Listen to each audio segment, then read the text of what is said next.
आज अपन पढ़ेंगे post harvesting के मोस्ट क्वेश्चन पढ़ेंगे जो jet ICR BHU AO AAO व एग्रीकल्चर सुपरवाइजर के लिए बहुत मोस्ट है। आप हमारे चैनल को सब्सक्राइब नहीं किए तो सब्सक्राइब कर लीजिएगा। और अपन इसी वीडियो में पढ़ेंगे जैम, जेली, सॉस, कैंडी व मार्मेलेड बनाने के लिए उपयुक्त फल क्या हैं और इनका TSS क्या है। तो इसी वीडियो में अपन पढ़ेंगे सभी के बारे में। नेक्स्ट है तो भारत में प्रथम फल व सब्जी परिरक्षण प्रयोगशाला की शुरुआत कब हुई थी? 1935 में मुंबई से हुई थी। कब हुई थी? 1935 में। फिर पढ़ते हैं क्वेश्चन को कि भारत में प्रथम फल व सब्जी परिरक्षण प्रयोगशाला की शुरुआत कब हुई थी? 1935 में। नेक्स्ट है फ्रूट प्रिजर्वेशन का मेन ऑब्जेक्टिव क्या है? मतलब मेन ऑब्जेक्टिव है इसका क्वालिटी कंट्रोल करना, मतलब गुणवत्ता को नियंत्रण करना। नेक्स्ट है फ्रूट प्रिजर्वेशन का जनक कौन है? मतलब जो फल परीक्षण होता है उसका जनक कौन है? Nicolas Appert.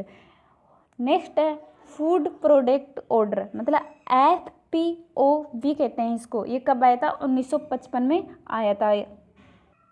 ये FPO ये विभिन्न प्रकार के खाद्य मानकों को निर्धारित करता है, जैसे कि कौन से दूध में कितने SNF होते हैं और कितने फैट होते हैं, ये मानकों को निर्धारित करता है। ये कब आया था? 1955 में। ये पूछ लेते हैं एग्जाम में कि फूड प्रोडक्ट ऑर्डर कब आया था? 1955 में। नेक्स्ट है सर्वप्रथम फल व सब्जी प्रिजर्वेशन कब किया गया था? 1857 में। कब किया गया था? 1857 में। नेक्स्ट है फल व सब्जियों की डिब्बाबंदी सर्वप्रथम कब की गई थी? 1927 में। सबसे पहले फल व सब्जियों मतलब फ्रूट और वेजिटेबल की कैनिन इंग्लिश में डिब्बाबंदी को कैनिन कहते हैं। तो ये कब की गई थी? 1927 में। नेक्स्ट है निकोलस एपर्ट 1804 में सर्वप्रथम फलों को शीशे के डब्बे में सुरक्षित रखा था। जो निकोलस एपर्ट 1804 में सबसे पहले फ्रूट मतलब फलों को शीशे के डिब्बे में सुरक्षित रखा था, इसलिए इसे फ्रूट प्रिजर्वेशन के जनक कहते हैं। नेक्स्ट है भारत का पहला डिब्बाबंदी फ्रूट प्रिजर्वेशन संस्थान है लखनऊ, जो 1949 में बना था। कब बना था? 1949 में। नेक्स्ट है फलों की डिब्बाबंदी के लिए शर्करा की कितनी मात्रा रखी जाती है? मतलब फ्रूट की कैनिंग करने के लिए शर्करा की कितनी मात्रा रखी जाती है? 20 से 25%। नेक्स्ट है भारत में फल व सब्जी का कितना प्रतिशत भाग बिना उपयोग में लिए मतलब बिना यूज लिए खराब हो जाता है? तो 25 से 30% भारत में फल व सब्जियों का भाग बिना उपयोग में लिए खराब हो जाता है। नेक्स्ट है सब्जियों की डिब्बाबंदी के लिए नमक का घोल कितना रखा जाता है? मतलब जो वेजिटेबल्स की कैनिंग करते हैं उनके लिए नमक का घोल रखा जाता है 2% मतलब 2%। और सब्जियों की डिब्बाबंदी में संसाधन का उपयुक्त तापमान, सब्जियों की मतलब वेजिटेबल की कैनिंग में के लिए संसाधन का उपयुक्त तापमान होता है 115 से 121 डिग्री सेंटीग्रेड।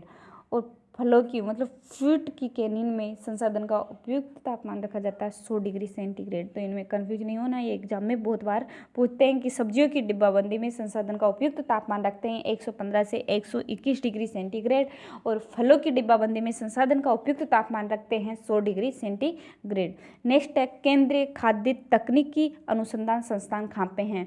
जिसे CFTRI भी कहते हैं। तो ये मैसूर कर्नाटक में है। इसकी स्थापना 1950 में हुई थी। किसकी? केंद्रीय खाद्य तकनीकी अनुसंधान संस्थान की स्थापना 1950 में हुई थी। ये मैसूर कर्नाटक में है।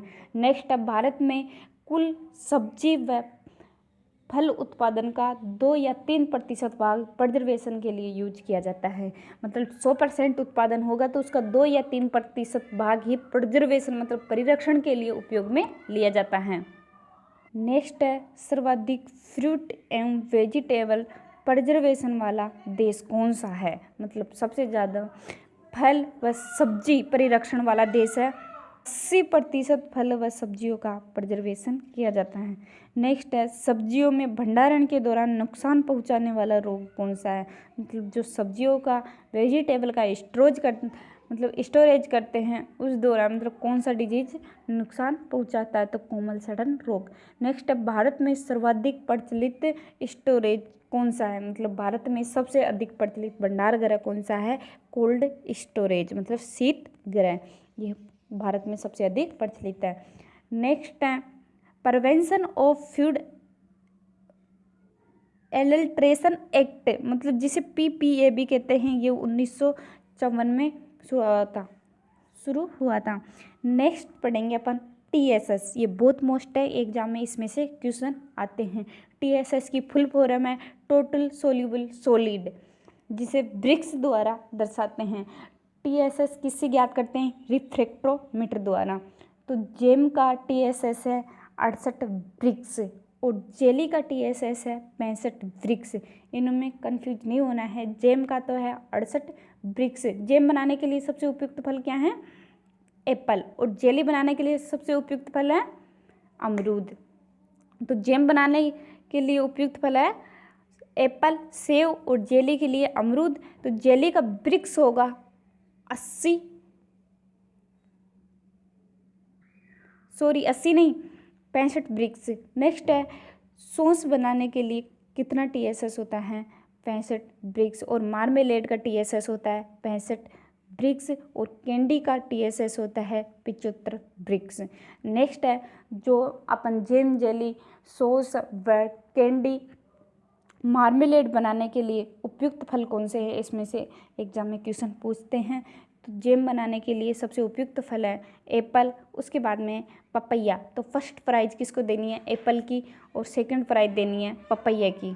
पपैया को बनाने के लिए उपयुक्त फल है अमरूद। क्या है? अमरूद। उसके बाद है कैनिन, मतलब डिब्बाबंदी बनाने के लिए, डिब्बाबंदी करने के लिए उपयुक्त फल है आम, मैंगो।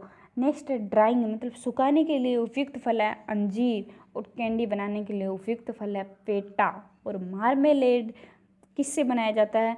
नींबू वर्गीय फलों में। नींबू वर्गीय फलों में भी सबसे ज़्यादा किससे बनाया जाता है? संतरा से। क्या बनाया जाता है? मार्मेलेड बनाने के लिए उपयुक्त फल है संतरा। नेक्स्ट है सॉस व केचप बनाने के लिए उपयुक्त फल है टमाटर, टोमेटो।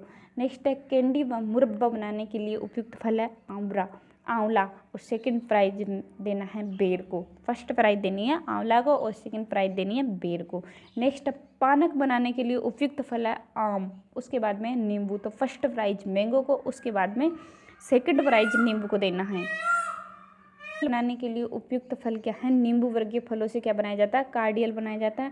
उसके बाद में परासरण द्वारा सुखाना, मतलब परासरण के द्वारा किस फ्रूट को सुखाया जाता है? अंगूर को, जिसे अंगूर को सुखाकर क्या बनाया जाता है? किशमिश बनाया जाता है।